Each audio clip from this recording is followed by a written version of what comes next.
নতুন একটা ঘটনায় যাব, যেভাবে লেখা আছে আমি সেভাবেই পড়ে শোনাচ্ছি। আসসালামু আলাইকুম রাসেল ভাই, আশা করি ভালো আছেন এবং ভালোর তলেই আছেন।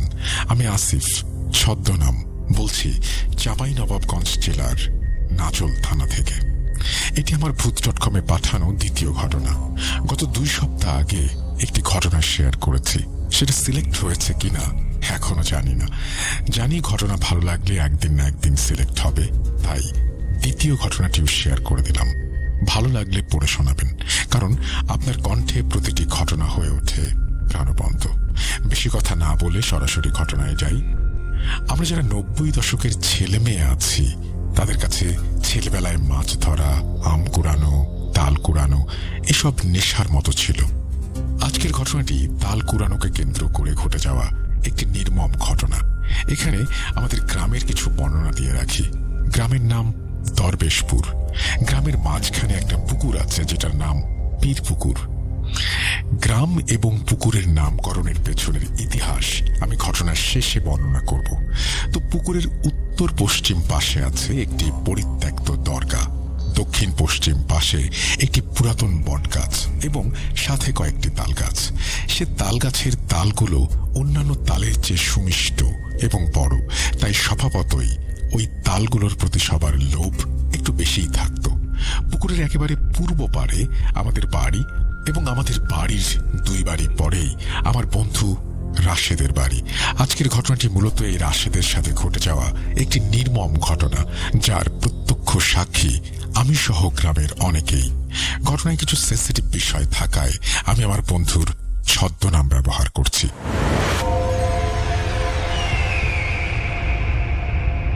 আমাদের গ্রামের অধিকাংশ বাড়ি হচ্ছে মাটির 2 তলা বিশিষ্ট। ঘটনাটি যখন ঘটে সেটা 2009 সালের ভাদ্র মাসের কোনো একটা রাত, যখন চারিদিকে পাকা তালের মিষ্টি গন্ধে মাখামাখি। সামনে আমার এসএসসি পরীক্ষা, তাই আমি অনেক রাত পর্যন্ত পড়তাম। সেদিন রাত প্রায় 12:30টার দিকে আমি 2 তলায় আমার পড়ার টেবিলে বসে পড়ছি। ঠিক সেই সময় দ্রুম করে তাল পড়ার শব্দ কানে আসলো। পড়া বন্ধ করে কিছুক্ষণ ভাবলাম তালটা কুড়াতে যাব কিনা। ভাবতে ভাবতে নিচে কারো দৌড়ে যাওয়ার শব্দ কানে আসলো। বুঝলাম এটা আর কেউ নয়, আমার বন্ধু রাশেদ। তাই আমি কিছু না ভেবে পড়ায় মনোযোগ দিলাম, কিন্তু লক্ষ্য রাখলাম যে রাশেদ কখন ফেরত আসে। সে ফেরত আসলে ওর সাথে কয়েকটা কথা বলবো। প্রায় 20 মিনিট অতিবাহিত হয়ে যাওয়ার পরেও তার আসার কোনো শব্দ পাই না। তার মিনিট 5 পরে হঠাৎ একটা ভয়াল চিৎকার কানে ভেসে আসলো, ও মা গো, আমাকে মেরে ফেললো বলেই আর কোনো সারা শব্দ নেই। এটা আর কেউ নয়, আমার বন্ধু রাশেদের চিৎকার। আমার বুঝতে বাকি থাকলো না। তাড়াহুড়ো করে নিচে নেমে বাসা থেকে বের হয়ে দৌড়ে গেলাম তালগাছের দিকে। ততক্ষণে আশেপাশের বাড়ি থেকে আরো কয়েকজন বেরিয়ে এসেছে। কাছে গিয়ে দেখি রাশেদ মাটিতে অজ্ঞান হয়ে পড়ে আছে এবং তার পাশে একটা তাল পড়ে আছে। সকলেই অবাক হয়ে তাকে ঘিরে দাঁড়িয়ে আছে এবং কি হয়েছে সেটা বোঝার চেষ্টা করছে। কাছে গিয়ে পুকুর থেকে পানি তুলে তার চোখে মুখে ঝাপটা দিলাম, বুকে চাপ দিলাম, মুখে বাতাস দিলাম। এভাবে প্রায় 30 মিনিট পরে তার জ্ঞান ফিরল। জ্ঞান ফেরার পর সে ভয়াল দৃষ্টিতে সবার দিকে তাকিয়ে দেখছে। একটু স্বাভাবিক হলে আমি তাকে জিজ্ঞেস করলাম, কিরে, কি হয়েছিল তোর? মাথায় কি তাল পড়েছিল? কাউকে দেখেছিস? সে ভয়ে কাঁপছে আর বলছে, পানি, একটু পানি দাও, আমি পানি খাবো। পাশের একটা বাড়ি থেকে পানি এনে রাশেদকে দেয়া হলো। সে সঙ্গে সঙ্গে এক নিঃশ্বাসে সবটুকু পানি খেয়ে নিল। তারপর বলতে শুরু করলো, প্রতিদিনের মতো আজকেও আমি খাওয়া দাওয়া শেষ করে পড়ার টেবিলে বসে পড়ছিলাম। হঠাৎ তাল পড়ার শব্দ কানে আসলো আর আমি তালের লোভে রাত কয়টা বাজে সেটা খেয়াল না করেই দৌড় দিয়ে বের হই তালটা নেয়ার জন্য। এক দৌড়ে আমি তালতলা আসি এবং অনেক খোঁজাখুঁজির পর একটা ঝোপের মধ্যে তালটা পাই। পরে তালটা কুড়িয়ে বাড়ির দিকে হাঁটা শুরু করি। এরপর যখন তোদের বাড়ির দরজার কাছে আসি, ঠিক তখন আরেকটি তাল পড়ার শব্দ পাই এবং আমি সাথে সাথে তালটি নেয়ার জন্য দৌড় দেই। অনেক খোঁজাখুঁজির পর তালটি না পেয়ে ভাবলাম পানিতে পড়ে ডুবে গেছে মনে হয়। এই ভেবে পুনরায় বাড়ির দিকে রওনা হই। আর কিছুক্ষণ যেতেই আবারও একটি তাল পড়ে এবং আমি আবারও গাছের দিকে যাই, কিন্তু এবারও অনেক খোঁজাখুঁজির পর তালটা পেলাম না। তখন আমার গায়ে একটু শিউরে ওঠে এবং আমি আবার বাড়ির পথে হাঁটা শুরু করি। গাছ থেকে একটু সরে আসতেই আবারও তাল পড়ে, তবে এবার একটি নয়, একসাথে জোড়া তাল, মানে দুইটা তাল পড়ে। মনের মধ্যে একটু ভয় কাজ করলেও তেমন কিছু না ভেবে আমি আবারও তালগুলো নেয়ার জন্য গাছের কাছে যাই এবং সামনেই একটা ভালো তাল পেয়ে যাই। এই তালটা নেয়ার পর আমি দ্বিতীয় তালটি খুঁজতে থাকি এবং এক পর্যায়ে সেটিও একটি ঝোপের মধ্যে দেখতে পাই। পরে ওই তালটি তুলতে গিয়ে আমার একটু অস্বাভাবিক লাগে। একটু জোরে শক্তি দিতেই তালটি তুলতে সক্ষম হলাম, কিন্তু কেন যেন আমার মনে হতে লাগলো যে তালটি অনেক গরম হয়ে আছে এবং আমি হাত দিয়ে একগুচ্ছ চুল ধরে আছি। আমি লাইটটা জ্বালিয়ে তালের দিকে তাকাতে যেটা দেখলাম, সেটা দেখার জন্য আমি মোটেও প্রস্তুত ছিলাম না। আমি দেখলাম তালটির ওপরে মানুষের এই চুলের মতো একগুচ্ছ চুল, আর আমি সেই চুল মুষ্টিবদ্ধভাবে ধরে আছি, ঠিক যেন মানুষের কাটা মাথার মতো, যার চোখ নেই, নাক নেই, শুধু আছে মুখ ভর্তি এক গোছা দাড়ি। আমি তালটির দিকে তাকাতেই সে বিশ্রী একটা হাসি দিয়ে উঠল। পরক্ষণেই আমি চিৎকার দিয়ে অজ্ঞান হয়ে যাই। আর কিছু বলতে পারবো না। এসব শুনে আমরা সবাই অবাক হয়ে তার দিকে তাকিয়ে আছি, সবাই নির্বাক, নিশ্চুপ। আমি নীরবতা কাটিয়ে রাশেদকে জিজ্ঞেস করলাম, তুই বললি যে তুই প্রথম তালটা নেয়ার পর আরো 3 বার তাল পড়েছে, কিন্তু আমি তো মাত্র একবার তাল পড়ার শব্দ পেয়েছি, যেটা পড়ার পর তুই দৌড়ে গিয়েছিলি প্রথমবার। তারপর তো আর কোনো তাল পড়েনি। দেখলাম রাশেদ ভয়ে একেবারে কাবু হয়ে গেছে। পাশ থেকে এক চাচা বলে উঠল, আসিফ, রাশেদ অনেক ভয় পেয়েছে, এসব কথা শোনার সময় ওর এখন না। তুমি ওকে বাড়িতে নিয়ে আসো, সকালে না হয় এসব নিয়ে কথা বলা যাবে। আমিও চাচার কথা মতো তাকে তুলে নিয়ে বাড়িতে রেখে আসি। এরপর বাসায় এসে আর পড়তে পারলাম না, ঘুমোতেও পারলাম না। সারাক্ষণ শুধু রাশেদের কথাগুলো মনের মধ্যে ঘুরতে লাগলো। সকাল হতে না হতেই ছুটে গেলাম রাশেদের বাসায়।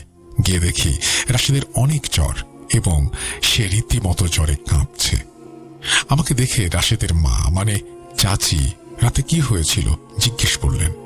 আমি সবকিছু খুলে বলার পর চাচি রাশেদকে খানিকটা বকাবকি করলেন এভাবে রাতে একা একা বের হওয়ার জন্য। পরে গ্রামের মসজিদের ইমামের কাছ থেকে ভয় কাটানোর জন্য পানি পড়া আনা হলো এবং রাশেদকে খাওয়ানো হলো। রাশেদ 3 দিন পর সুস্থ হয়ে গেল। ঘটনাটি এখানেই শেষ হলে পারত, কিন্তু নিয়তির নির্মম পরিহাস না চাইতেও মেনে নিতে হয়। রাশেদের জ্বর ভালো হলো ঠিকই, কিন্তু তার মধ্যে অস্বাভাবিক কিছু পরিবর্তন দেখা গেল। রাশেদ আর আগের মতো হাসি খুশি থাকে না, আগের মতো খেলতে চায় না, কেমন যেন আনমনে থাকে। এর কিছুদিন পর ঘটল এক অনাকাঙ্ক্ষিত ঘটনা। আমরা কয়েকজন বন্ধু মিলে নামাজ পড়ার পরে হুজুরের থাকার জন্য যে রুম আছে, সেই রুমের মধ্যে হুজুরের কাছ থেকে কোরআন শিক্ষা নিয়ে থাকি। তাই প্রায় প্রতি ওয়াক্ত নামাজের পরে সে রুমে আমরা হুজুরের জন্য অপেক্ষা করি বা কোনো সময় নামাজ পড়ে আড্ডা দিয়ে থাকি। তো এরকম একদিন হঠাৎ করে হুজুরের রুম থেকে কিছু টাকা হারিয়ে যায় বা চুরি হয়ে যায়। আমরা বন্ধুরা সবাই লজ্জায় পড়ে যাই, কারণ আমরা ছাড়া তেমন কেউ সেই রুমে যায় না। হুজুরও আমাদের অনেক বিশ্বাস করে, তাই তিনিও আমাদের তেমন কিছু বলেন না। কিন্তু রাশেদ এই বিষয়ে অনেক সিরিয়াস। সে বলে, যেভাবেই হোক টাকা বা চোরকে বের করতে হবে, এটা আমাদের মান সম্মানের ব্যাপার। আমরা বাকিরা যদিও বা মনে মনে অনেক আপসেট, কিন্তু রাশেদ সবসময় এই বিষয়ে কথা বলে। ওর মতে যে করেই হোক চোর ধরতে হবে, তাই ওর কথা মতো চাল পড়ার ব্যবস্থা করা হলো। চাল পড়া হলো চোর বের করার জন্য পড়া চাল, যেটা যে চোর বাদে সবাই অনায়াসে চিবিয়ে খেতে পারবে, কিন্তু যে চোর সে চালগুলো চিবিয়ে ভাঙতে বা গিলতে পারবে না। এবং মাগরিবের নামাজ পড়ে চাল পড়া খাওয়ার ব্যবস্থা করা হলো। নামাজ শেষে আমরা সহ আরো কয়েকজন মুসল্লি সে কাজে অংশগ্রহণ করলেন। একে একে সবার হাতে এক মুঠ করে চাল দেয়া হলো এবং সবাই সেগুলো মুখে নিয়ে চিবাতে শুরু করলেন। প্রায় সকলেই অনায়াসে চিবিয়ে খেয়ে নিলেন, কিন্তু পরক্ষণেই রাশেদ নিজে থেকেই বলে বসল, এ আল্লাহ, কি হলো? আমি চাল চিবাতে পারছি না কেন? আমার মুখে পানি আসে না কেন? এই বলে সে চালগুলো উগলিয়ে দিল। আশ্চর্যজনকভাবে রাশেদ একটা চালও চিবিয়ে ভাঙতে পারেনি এবং চালগুলো একেবারে শুকনো। কারোর আর বুঝতে বাকি রইল না কেন এমনটা হয়েছে। তারপর একটা বিষয় ভেবে সবাই অবাক হলো যে এই রাশেদিনা চোর ধরার জন্য মরিয়া হয়ে উঠেছিল, কিন্তু শেষমেশ রাশেদি কিনা এই কাজ করলো। হুজুর ব্যাপারটা বুঝতে পেরে পরিস্থিতি স্বাভাবিক করার জন্য সকলের উদ্দেশ্যে বললেন, ধুর, এসব চাল পড়াটা কিছু না, হয়তো আমি কোথাও হারিয়ে ফেলেছি টাকাগুলো। এই বলে হুজুর সবাইকে চলে যাওয়ার জন্য আহ্বান জানালেন। সবাই যে যার মতো চলে যায়। এরপর চুরি যেন হয়ে উঠল একটা নিত্যদিনের কাজ। কোনোদিন সে দোকান থেকে বিভিন্ন জিনিসপত্র চুরি করে, কোনোদিন কারো গাছের ফল চুরি করে, কিন্তু অবিশ্বাস্য ভাবে সে যখনই কিছু চুরি করে কেউ না কেউ সেটা দেখে ফেলে এবং রাশেদ হাতে নাতে ধরা পড়ে যায়। এই বিষয়ে রাশেদকে জিজ্ঞেস করলে সে কিছু বলতে পারে না। কেন সে চুরি করে বা চুরির পরের কথা কিছুই তার মনে থাকে না। এভাবে সে সবার চোখে খারাপ ছেলেতে পরিণত হলো এবং আমার বাড়ি থেকেও তার সাথে চলতে কঠোরভাবে নিষেধ করা হলো। কিন্তু যার সাথে আমার শৈশব থেকে বেড়ে ওঠা, তার সাথে কিভাবে আমি চলা বন্ধ করব? এই জন্য একদিন আমি তাকে অনেক বুঝালাম এবং তার পরিবার থেকেও তাকে অনেক বাজেভাবে বকাবকি করলো। সেদিন বিকেলে খেলতে যাওয়ার জন্য রাশেদকে ডাকতে গেলে চাচি জানায় যে সকালে বকা খাওয়ার পর সে তার রুমে ঢুকেছে আর বের হয়নি। আমাকে চাচি বলল, যাও তো বাবা, একটু রাশেদকে ডেকে বাইরে নিয়ে যাও তো, বাইরে থাকলে যদি মনটা একটু ভালো হয়। আমিও চাচির কথা মতো তার দরজায় গিয়ে ডাকতে থাকি, কিন্তু ভেতর থেকে কোনো সাড়া শব্দ পাওয়া যাচ্ছে না। আমরা তো রীতিমতো ঘাবড়ে যাই যে রাশেদ উল্টাপাল্টা কিছু করলো নাকি। অনেক ধাক্কাধাক্কি করে দরজা ভাঙার পরে ভেতরে ঢুকে দেখি রাশেদ দেয়ালের সাথে হেলান দিয়ে বসা এবং তার হাতে একটা বই, কিন্তু তার চোখ দুটো দেয়ালের উপরের দিকে তাকানো। এক দৃষ্টিতে সে কোনো কিছুর দিকে তাকিয়ে আছে। রাশেদের শরীরে হাত দিয়ে ঝাঁকুনি দিয়ে ডাকার পরেও কোনো হুঁশ নেই। পরে লক্ষ্য করলাম রাশেদের দাঁত কপাটি লেগে গেছে। অনেক চেষ্টার পর দাঁত কপাটি খোলার পর সে হুঁশ ফিরে পেল এবং রাশেদকে জিজ্ঞেস করি কি হয়েছিল তার। রাশেদ একটু দম নিয়ে বলতে শুরু করলো, আমি যখন সকালে রুমে আসি তারপর অনেক দিন ধরে ঠিকমতো লেখাপড়া হচ্ছে না, তাই একটু পড়ায় মনোযোগ দেই। এই ভেবে একটা বই নিয়ে বিছানায় বসে পড়তে থাকি। এরপর দেয়ালে থাকা একটা টিকটিকির দিকে আমার চোখ যায় এবং আমি মুগ্ধ হয়ে টিকটিকিটি দেখতে থাকি। হঠাৎ করে যেন টিকটিকিটার আকৃতি পরিবর্তিত হওয়া শুরু করে। ধীরে ধীরে টিকটিকিটা বড় হতে থাকে এবং এক পর্যায়ে টিকটিকিটার মাথাটা মানুষের মাথার আকৃতি নেয়। কিন্তু এ কেমন মানুষের মাথা? চোখ নেই, নাক নেই, আছে শুধু মুখ, আর মুখ ভর্তি এক গোছা দাড়ি। কি বিভৎস চেহারা সেটা বলে বোঝাতে পারবো না। আমি হাজার চেষ্টা করেও তার দিক থেকে চোখ সরাতে পারছি না। পরক্ষণেই মাথার একটা বিশ্রী হাসি দিয়ে আমার সাথে কথা বলে ওঠে। কি বিভৎস সেই হাসি! এভাবেই আরো কি সব যেন বলতে থাকলো সে, মনে নেই আমার। এসব শুনে চাচি অনেক ভয় পেয়ে যায় এবং চাচার কাছে বললে চাচা কবিরাজের কাছে যাবেন বলে আশ্বাস দেন। পরে পাশের গ্রামের একজন কবিরাজের কাছ থেকে একটি তাবিজ এনে তার কোমরে বেঁধে দেয়া হয়। এরপর থেকে তার আর কোনো সমস্যা হয়নি এবং সে চুরিও করেনি। ঘটনাটি এখানে শেষ হলে পারত, কিন্তু ওই যে নিয়তি। এরপর প্রায় 2 বছর ভালোভাবেই কেটে যায় এবং 2012 সালে রাশেদ ঢাকার আশুলিয়া এলাকায় একটা গার্মেন্টস ফ্যাক্টরিতে চাকরি করতে থাকে। হঠাৎ একদিন খবর আসলো রাশেদ নাকি দুপুর থেকে সন্ধ্যা পর্যন্ত অজ্ঞান অবস্থায় ওয়াশরুমের মধ্যে পড়েছিল। তার অবস্থা নাকি তেমন ভালো না, তাই চাচা গিয়ে রাশেদকে ঢাকা থেকে নিয়ে আসে। রাশেদ একটু স্বাভাবিক হলে আমি গিয়ে তাকে জিজ্ঞেস করি, রাশেদ, তুই তো অনেকদিন ভালোই ছিলি, তাহলে হঠাৎ করে তোর কি হলো? রাশেদ বলল, আমার সাথে দীর্ঘদিন আর কোনো সমস্যা হয়নি এবং আমিও ঢাকা গিয়ে কিছু হুজুরদের ওয়াজের প্রতি আকৃষ্ট হয়ে পড়ি। হুজুররা বিভিন্ন ওয়াজের মধ্যে বলতেন যে তাবিজ ব্যবহার করলে নাকি শিরক করা হয়, তাবিজ ব্যবহার নাকি হারাম। এসব শুনে আমার মনে অনুশোচনা হয় এবং এক পর্যায়ে আমি আমার তাবিজটি খুলে ফেলি। যেদিন আমি তাবিজটি খুলে ফেলি ঠিক সেদিন থেকে আমার সাথে অস্বাভাবিক কিছু ঘটতে থাকে। ভয়ানক ভয়ানক স্বপ্ন দেখতে থাকি। স্বপ্নের মধ্যে কোনো এক অদৃশ্য কিছু আমার কাছে কিছু চায়, কিন্তু সেই চাওয়াটা আমি বুঝতে পারি না। প্রতিদিনের মতো সেদিনও আমি লাঞ্চ টাইমে বাসায় আসি এবং লাঞ্চ শেষ করে ওয়াশরুমে যাই। ওয়াশরুমের দরজা খুলে ভেতরে যেতেই দেখি একটা টিকটিকি আমার দিকে তাকিয়ে আছে এবং পূর্বের ন্যায় আমার চোখ তাতে আটকে যায়। আস্তে আস্তে তার আগের মতোই আকৃতি পরিবর্তন হতে থাকে এবং আমি আবারও আগের জিনিসটাই দেখি। এরপর আমি আর না নিতে পেরে অজ্ঞান হয়ে যাই। এসব শুনে সবাই অনেক ভয় পেয়ে যায়, বিষয়টি অনেক গুরুত্ব সহকারে নেয়। এরপর হুজুরের সাথে যোগাযোগ করা হয়, যিনি এসব রুহানি চিকিৎসার মাধ্যমে করেন এবং অনেক নাম ডাক। হুজুর সবকিছু শুনে বললেন, ওর উপর তো একটা জিনের আসর হয়েছে। কেন আসর করেছে আর কি চায় সেটা জানতে হলে রাশেদের ওপর জিন হাজির করতে হবে। চাচা বলল, হুজুর যেভাবেই হোক আমার ছেলেটাকে রক্ষা করুন। ঈশার নামাজের পর রাশেদকে সামনে নিয়ে হুজুর বসেন এবং হুজুর লাইট অফ করতে বলেন সবাইকে, এবং আমাদের বললেন, আপনারা সবাই আয়াতুল কুরসি পড়তে থাকেন, যা কিছু হয়ে যাক না কেন পড়া বন্ধ করবেন না। এরপর হুজুর রাশেদের 2 হাতের কনিষ্ঠ আঙুল চেপে ধরে এবং তেলাওয়াত করতে শুরু করেন।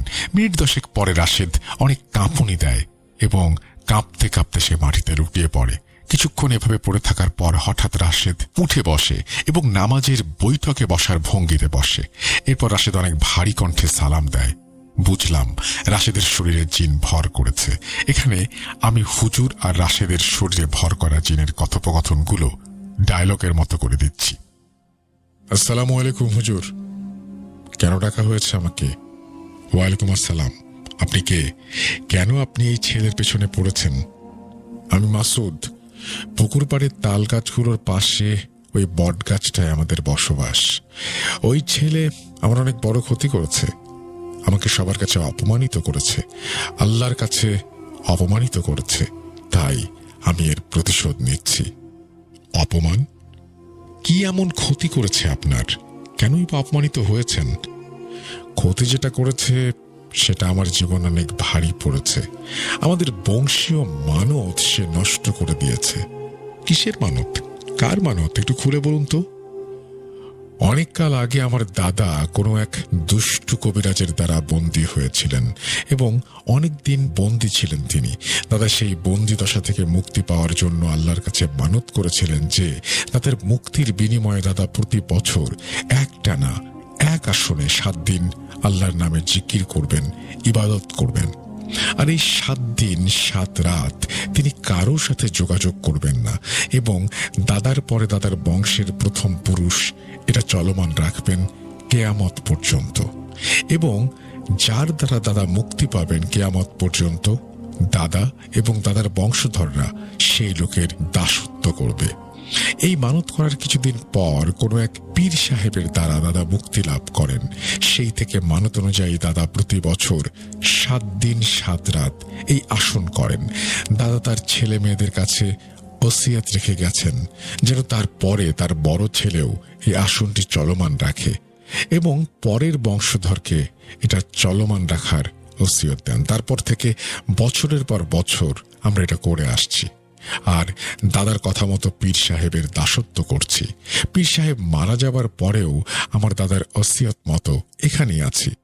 প্রতি বছরের মতো সেই বছর আমি একটা ঝোপ গাছে আসন করে ইবাদত করতে থাকি। সেদিন ছিল আমার আসনের শেষ রাত, কিন্তু এই ছেলে সেদিন তাল কুড়াতে আসে এবং ওই ঝোপ গাছটার ধারে। সেদিন এই ছেলে আমাদের আসন নিজের অজান্তেই নষ্ট করে ফেলে, যার ফলে আমার ইবাদত নষ্ট হয়ে যায়। দাদার করা মানতের খেয়ানত হয়। বছরের পর বছর চলতে থাকা মানত এই ছেলের জন্য নষ্ট হয়ে গিয়েছে। আমরা জাতির কাছে অপমানিত হয়েছি, আল্লাহর কাছে অপমানিত হয়েছি, তাই আমিও শোধ নিতে চাই। এই ছেলেকে আমি পদে পদে অপমানিত করব, তাকে দিয়ে আমি চুরি করিয়ে নেব, বোধ শক্তি নষ্ট করে দেব। কিন্তু একটা তাবিজের কারণে অনেকদিন আমি কিছু করতে পারছিলাম না। যখনই সে তাবিজটি খুলে ফেলেছে তখন থেকেই আমার প্রতিশোধ নেবার ইচ্ছে আবার জাগ্রত হয়েছে। আপনার সাথে যা ঘটেছে সেটার জন্য আমরা সবাই দুঃখিত। সে তো অবুঝ, না বুঝে এরকম একটা কিছু করে ফেলেছে। আপনি তাকে মাফ করে দেন। মাফ? কিসের মাফ? ওকে মাফ করলে কি আমার মাফ হবে? আমার জাতি, আমার আল্লাহ কি আমাকে মাফ করবেন? আমি চাইলে কিন্তু আপনাকে আপনার দাদার মতো বন্দি করতে পারি, কিন্তু আপনারা যেহেতু ভালো জিন, কারো কোনো ক্ষতি করেন না এবং আমার আল্লাহর ইবাদত করেন, তাই আমি চাই না আপনাদের কোনো ক্ষতি হোক। তাই আপনি ভালোই ভালোই ছেড়ে দিন, দরকার হলে কোনো কিছুর বিনিময়েও ছেড়ে দিন। বিনিময়? হ্যাঁ বিনিময়। কি চান আপনি? কাফফারা। কাফফারা চাই আমি। কিসের কাফফারা? আর সেটা কিভাবে? যেহেতু 1 বছর আমাদের মানত কাজা হয়েছে, তাই এটা কাটানোর জন্য আল্লাহর দরবারে কাফফারা দিতে হবে। জুম্মাবারে আমার পক্ষ থেকে আল্লাহর নামে একটি খাসি জবাই করতে হবে এবং সিন্নি রান্না করে গরিব মিসকিনকে খাওয়াতে হবে।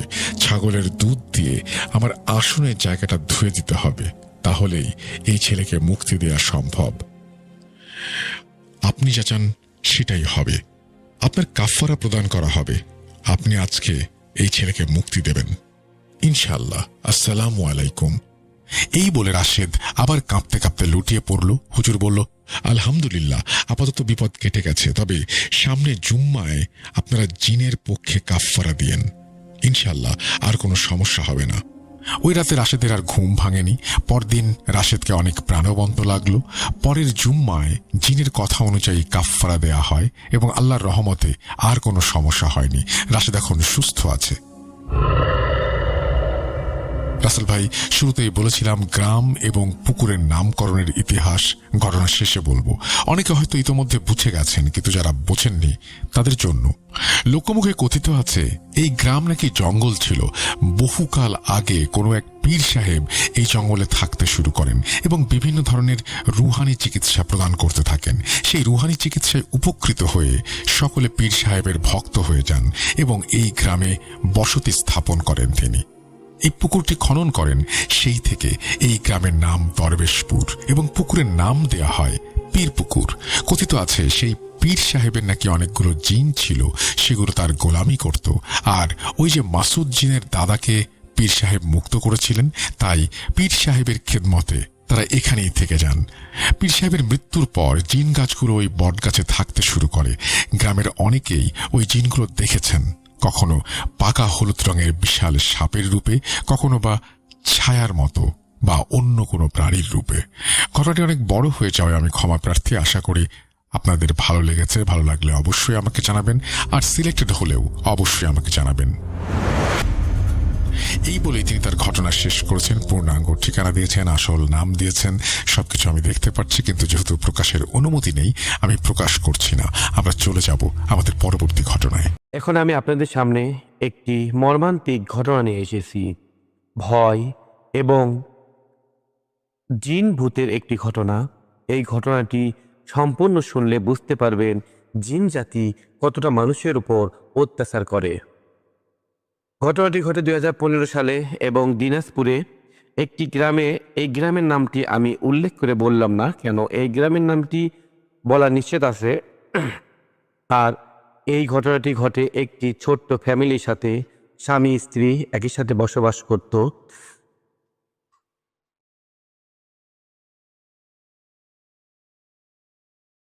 সংসার ক্ষেত্রে অনেক সময় তার স্বামীর বাইরে থাকা লাগে এবং তার স্ত্রী বাসায় একাই থাকে।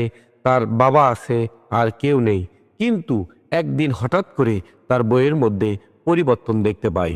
এমন পরিবর্তন দেখতে পায়, রাতে শুয়ের পরে নিঃশ্বাস বন্ধ হয়ে যায়, ঘুমাইতে পারে না, মনে হয় গলার মধ্যে কে জানি চাপ দিয়ে ধরে, এরকম একটা অনুভব হয়।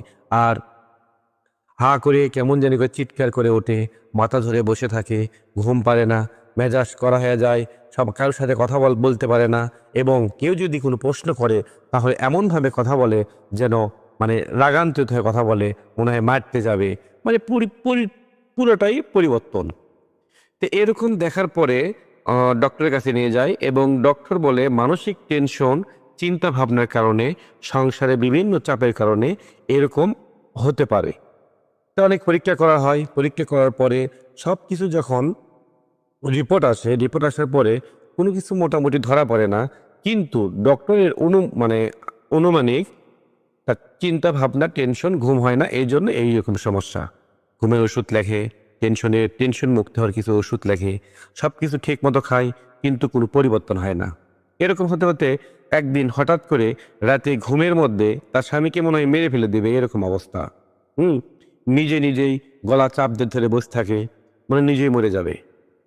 হাত পা ছটফট করায় এবং নিজে হেঁটে চলে যাওয়ার চেষ্টা করে বাসা থেকে বের হয়ে। তার স্বামী তাকে ধরে যখন নিয়ে আসতে চায়, তখন শরীরের মধ্যে অন্যরকম একটা শক্তি অনুভব করতে পারে তার স্বামী। কেননা এরকম শক্তি একটা মহিলা মানুষের শক্তি কেমন হতে পারে, অনেক কম। কিন্তু একটা পুরুষ, সেই স্বামী তাকে আটকানো পারতেছে না। তো এরকম দেখানোর পরে একটু অনুভব করে মনে হয় এটা অন্য কোনো প্রবলেম। তখন মহল্লার একটা মুরব্বী মানুষ এসে বলে এটা জিন ভূতে কারণ হতে পারে। এই জন্য একটি হুজুরের খোঁজ দেয় এবং হুজুরের কাছে নিয়ে যাওয়ার জন্য সবাই বলে। তখন তার স্বামী সে তার বউকে নিয়ে হুজুরের কাছে চলে যায়। যাওয়ার পরে হুজুর দেখার পরে হুজুর এক ধরনের থমকে যায়, মানে ভয় করতে শুরু করে। বলে না, এটা আমি চিকিৎসা করতে পারবো না।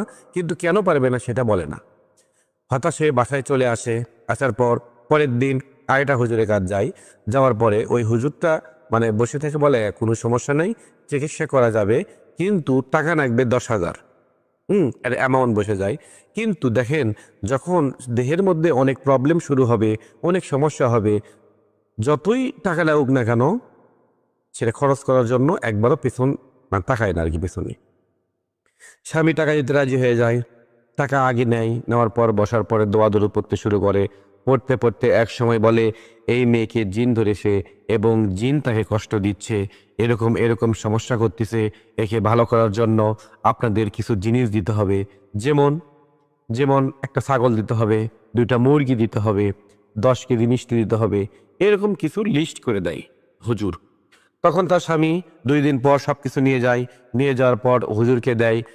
দেওয়ার পরে হুজুর কিছু তাবিজ দেয়, পানি ফেরা দেয়, দিয়ে বলে আপনাদের আসতে হবে না, ইনশাল্লাহ আজকের পর থেকে ভালো হয়ে যাবে। সবাই মন ভরা বিশ্বাস নিয়ে চলে আসে বাড়িতে। আসার পর 1 দিন 2 দিন ঠিক থাকে। 3 দিনের মাথায় এমন অবস্থা হতে শুরু করে সবাই থমকে যায়। কেন? নিজেই নিজে হাত কেটে ফেলে দেয়, পায়ের মাংস কেটে ফেলে দেয়। এরম করে যখন হাত পায়ের মাংস কেটে ফেলে দিল এবং ওই চাকুটা নিয়ে যখন গলা বাজাতে শুরু করে, তখন চাকুটা হাত থেকে সরে ফেলে দেওয়ার পরে 2 হাত দিয়ে গলায় এমনভাবে চাপ দিয়ে ধরে থাকে, মনে হয় ওই হাত আর গলায় থেকে সরানো যাচ্ছে না, মনে হয় নিজে নিজে মারার চেষ্টা করতেছে। তখন ঠিক জানেন, এলাকার যখন কিছু মুরব্বী মানুষ ছিল আছে, ওরা কিন্তু ঠিক জিন ভূত মিলে সবাই বিশ্বাস করে, কিন্তু কিছু কিছু মানুষ আছে বিশ্বাস করে না। কিন্তু জিন আর ইনসান এটা আছে, সবাই জানে, পবিত্র কোরআনে এটা আছে। এরপরে ওই হুজুরের কাছে ফোন দেয়। হুজুরের কাছে ফোন দেওয়ার পর বলতেছে ওই সব জিন আগেকার গুলো না, আগেকার গুলো আমি আগুন দিয়ে পুড়ে শেষ করে দিয়েছি, এটা নতুন আবার আছে। তাহলে ওই হুজুরকে কেমন করে বিশ্বাস করবে? মানে এটা ভণ্ড। তার স্বামী আর ওর কাছে ভুলেও যায় না, ভাবে যত টাকা গিয়েছে খরচ হয়েছে, এটা হয়ে যাক, সমস্যা নেই, আমি ভালো কোনো চিকিৎসা করব। এরকম করতে করতে অনেক দূরে একটা হুজুরে খোঁজ পায়। পাওয়ার পর ওই হুজুরের কাছে নিয়ে যাওয়ার জন্য চেষ্টা করে, কিন্তু নিয়ে যেতে পারে না, সিরিয়াল পায় না, হয়তো বা হুজুর থাকে না, এরকম অবস্থা হয়ে যায়। তে আল্লাহর কি কাম, হঠাৎ করে একদিন ওই হুজুরের সিরিয়াল পেয়ে যায়। হ্যাঁ, ফোন পাওয়ার পরে সেই দিন রওনা দেয়, সবাই মিলে বের হয়ে চলে যায়। যাওয়ার পরে যখন হুজুরের সিরিয়াল পায়, হুজুরের ওই রুমে ঢোকে, ফ্যামিলির সবাই লোক ঢোকে। ঢোকার পর সবাই গোল হয়ে বসে থাকে এবং মাঝখানে ওই মেয়েকে রাখার পর দোয়া দরুদ পরে যখন ফু দেয়, ফু দেওয়ার পরে একসময় মেয়েটার শরীর ঝাঁকি দিয়ে ওঠে এবং চিৎকার করতে ওঠে বলে। আর এমনভাবে অবস্থা করে মনে হয় এই 3-4 কিলোমিটার যখন দৌড়ানো হয় তখন গা কিন্তু হাঁপসে যায়, তখন কিন্তু জোরে জোরে নিঃশ্বাস নেয়। এরকম জোরে জোরে নিঃশ্বাস নিতে থাকে। থাকার পর হুজুর যখন প্রশ্ন করে তোরা কে, কোথায় থেকে আসছিস, তোদের নাম বল, তোরা হিন্দু না মুসলমান, তখন ওই মেয়ের মাঝে থাকা জিনটা বলে আমরা ছেলে, আমরা হিন্দু, আমরা এই মেয়েকে খুব ভালোবাসি, ভালো লাগে, এই জন্য মেয়ের সাথে আসি। তখন হুজুর বলে এই মেয়েকে তোর কি বিয়ে করছিস? বলে না, কিন্তু এই মেয়েটার বিয়ে হওয়ার আগ পর্যন্ত থেকে আমরা থাকি।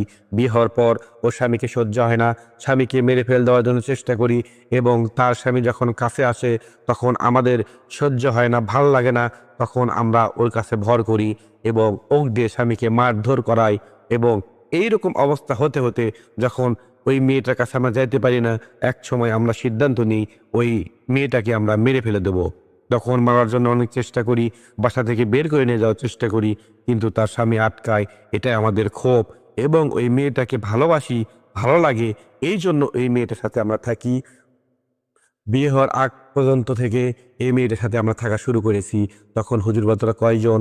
তখন জিন বলে আমরা হচ্ছে 7 জন, এবং এর আগে আরও জিন ছিল। তখন হুজুর বলে ওরা কোথায়? বলতেছে ওরা চলে গেছে, কিন্তু আমরা 7 জন যাইনি। তখন হুজুর ওই জিনকে ভয় দেখায় তোকে মেরে ফেলে দেব। তখন ওই জিন বলে, আমাকে মেরে ফেলে দে, কোনো সমস্যা নেই, আমাকে মার, আমাকে মার। তখন হুজুর বলে, সবাই বেঁচে থাকার জন্য হাত পাও ধরে কারুবারু করে, কিন্তু তুই কেন মরতে চাচ্ছিস? বলতেছে এই জীবন আর ভালো লাগে না।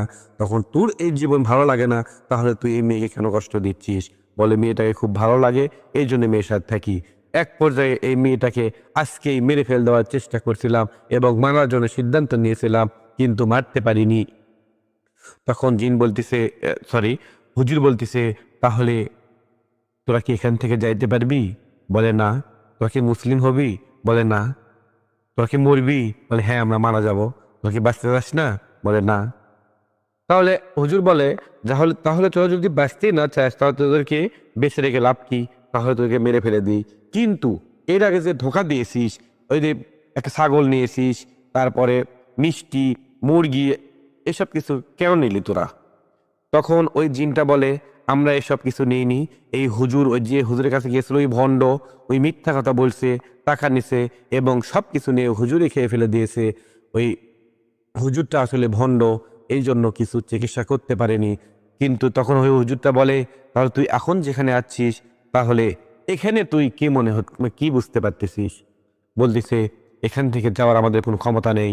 যে এই বান মারা আছে, ওই বান থেকে আমরা যাইতে পারবো না। অনেকবার চেষ্টা করছি, এখান থেকে যাইতে পারিনি, আমরা খাঁচার মধ্যে বন্ধ হয়ে গেছি।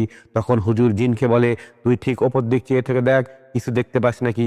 তখন ওই মেয়েটা যখন ওপর দিক তাকায়, তখন এমন হারে কান্না করতে শুরু করে, এক পর্যায়ে যে কান্না করতে করতে হাত পা লড়াতে শুরু করে। তখন হুজুর বলে, কি দেখলি? কি দেখে এত ভয় পাইলি? তখন বলতিছে, ওপর সব সৈনিক তরোয়াল নিয়ে বসে আছে। তখন বলতিছে, ওই সব তরোয়াল দিয়ে তোদেরকে শেষ করে দেব, এটা পবিত্র কোরআনের শক্তি, ওই কোরআন দিয়ে তোকে মেরে ফেলে দেব। তখন ওই জিনটা বলে, আমাদের তাড়াতাড়ি মেরে ফেলে দে, আমরা বাঁচতে চাই না, আমরা এই জীবন আর ভালো লাগে না। তখন হুজুর বলতিছে, ঠিক আছে, তোর যখন ভালোই লাগে না, তাহলে তোদেরকে আর বেঁচে রেখে লাভ নেই, তোদেরকে শেষ করে দেব। তখন হুজুর দোয়া দরুদ পড়ে ওই সব জিনগুলোকে মেরে ফেলে দেয়। মেরে ফেলে দেওয়ার সময় এমনভাবে চিৎকার করে, মনে হয় মানুষের গলা কাটতেছে, এরকম করে শব্দ হয়। তখন এক পর্যায়ে যে ঠিক 5 মিনিট পর ওই মেয়েটার যখন চোখ মুখে পানি দেওয়া হয়, তখন মেয়েটা আস্তে আস্তে চোখ মেলায় এবং তখন উঠে বসে। বসার পর হুজুর প্রশ্ন করে, বলে এটাকে? তখন ওই মেয়েটা তার স্বামী, তার বাবা, সবাইকে চিনতে পারার পর হুজুর বলে, চোখ বন্ধ করে তুমি দেখো, কিছু দেখতে পারবা। চোখ বন্ধ করার পর হুজুর যখন দোয়া দরুদ পরে ফু দেয় মেয়েটার শরীরে, তখন একটু পর ওই মেয়েটা চিৎকার করে এটা বলে, অনেক লাশ দেখতে পাচ্ছি, রক্ত পড়ে আছে, কারো গলা নেই, কারো দেহে নেই, কারো হাত নেই, কারো পাও নেই। তখন হুজুর বলতেছে, তুমি ভালো করে গুনে দেখো মাথা কয়টা? তখন ওই মেয়েটা গুনে গুনে দেখে, মাথা হচ্ছে 7টা। এবং হুজুর বলে, তাহলে ওই লাশদেরকে লক্ষ্য করে তুমি একটু করে থুতু দাও, দেখো আগুন জ্বলে উঠবে। যখনই ওই মেয়েটা থুতু দেয়, তখনই হুজুর ফু দেয় তার শরীরে এবং ওই মেয়েটা বলে, দাউ দাউ করে আগুন জ্বলতে শুরু করছে। তখন হুজুর প্রশ্ন করে ওই মেয়েটাকে, তুমি চোখ খুলবে না এবং আগুন দিয়ে পোড়া শেষ হয়ে গেলে তুমি আমাকে বলবে। ঠিক 5 মিনিট পর মেয়েটি বলে, আগুন দিয়ে সব কিছু পুড়ে শেষ হয়ে গেছে এবং শুধু হাড় হাড্ডি দেখা যাচ্ছে, কঙ্কাল দেখা যাচ্ছে। তখন হুজুর বলে, কিছু হুজুর আসবে, ওই হুজুর দেখলে তুমি সালাম দিবে। তখন যখন মেয়ের শরীরে ফু দেয়, তখন মেয়েটা অল্প একটু পর বলে, আসসালামু আলাইকুম। তখন হুজুর প্রশ্ন করে হুজুরদেরকে, এই জিনগুলোকে আপনারা এখান থেকে নিয়ে চলে যান, এই মেয়েটার আশপাশে যেন কোনো জিনের প্রভাব না আসে, সব দিকে লক্ষ্য রাখবেন এবং পৃথিবীর শেষ সীমানাত এসব হাড় হাড্ডি কঙ্কালগুলো নিয়ে যেয়ে ফেলে দেন, আর যেন কোনো কিছু সমস্যা না হয়। তখন হুজুর নিয়ে চলে যায়। তখন এক পর্যায়ে মেয়ে বলে, সব কিছু নিয়ে যাওয়া শেষ হয়ে গেছে। তখন হুজুর চোখ মেলাতে বলে, চোখ মেলানোর পর বলে, এখন তোমার শরীর কেমন লাগতেছে?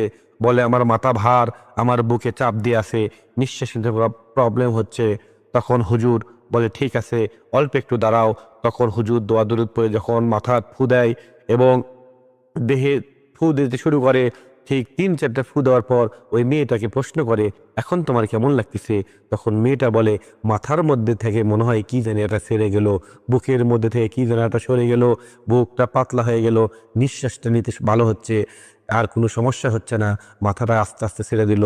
তখন মেয়েটা বলে, আমার শরীরটা একটু দুর্বল করতেছে। কেন ভাই?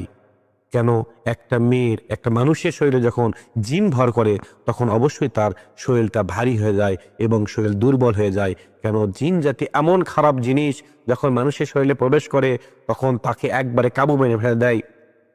এরকম হওয়ার পরে তখন ওই হুজুরটা কিছু পানি পাড়া দেয়, তেল পাড়া দেয় এবং কিছু আমল দেয়। ওই হুজুরটা কোনো তাবিজ দেয় না, দেওয়ার পর বলতেছে 7 দিন এই পানি পড়ায় এরকম করে খাবেন এবং তেল পড়া এরকম করে ব্যবহার করবেন এবং এই আমলগুলো আপনি ঠিক মতো করতে থাকবেন, 5 ওয়াক্ত নামাজ পড়বেন, দেখবেন এই জিন জাদুটার কিছু কিছু সমস্যা হবে না ইনশাআল্লাহ। আজকের পর থেকে ভালো হবেন। শুধু আল্লাহর উপর বিশ্বাস রাখবেন, কেন আল্লাহ চাইলে সব কিছুই সম্ভব। মন ভরা বিশ্বাস নিয়ে মেয়েরা সব ফ্যামিলি চলে যায়। যাওয়ার পর, বাসায় যাওয়ার পর ঠিক 1 দিন, 2 দিন, 7 দিন পর মেয়েটা আস্তে আস্তে আগেকার মতো স্বাভাবিক হয়ে যায় এবং এরকম করতে করতে 1 মাস পর ফুল স্বাভাবিক হয়ে যায়। এখন পর্যন্ত ওই মেয়েটার কোনো জিন জাতীয় কোনো প্রবলেম হয়নি, ভালো আছে, সুস্থ আছে। এই চিকিৎসা করার পর থেকে মেয়েটা খুব খুব খুব ভালো আছে এবং তাদের ফ্যামিলির একটি বাচ্চা হয়েছে এবং তা সবাই সুখে আছে, সংসার করতেছে। আপনারা সবাই ওই বোনটার জন্য দোয়া করবেন এবং আমাদের জন্য দোয়া করবেন। আমার এই গল্পটি এই পর্যন্তই। যদি এই গল্পটি আপনাদের ভালো লাগে তাহলে অবশ্যই কমেন্টে বলে যাবেন এবং যদি ভালো না লাগে তাহলে আমাদের তাও জানাবেন। তাহলে আমরা কি করব? আমরা আরো ভালো গল্প করার চেষ্টা করব, আরো ভালো ভালো ঘটনা বলার চেষ্টা করব। কথা যদি বুঝতে সমস্যা হয় সেটাও বলবেন, আমরা আরো ক্লিয়ারলি ভালো করে বোঝানোর জন্য চেষ্টা করব ইনশাআল্লাহ। সবাই ভালো থাকবেন, সুস্থ থাকবেন। আসসালামু আলাইকুম।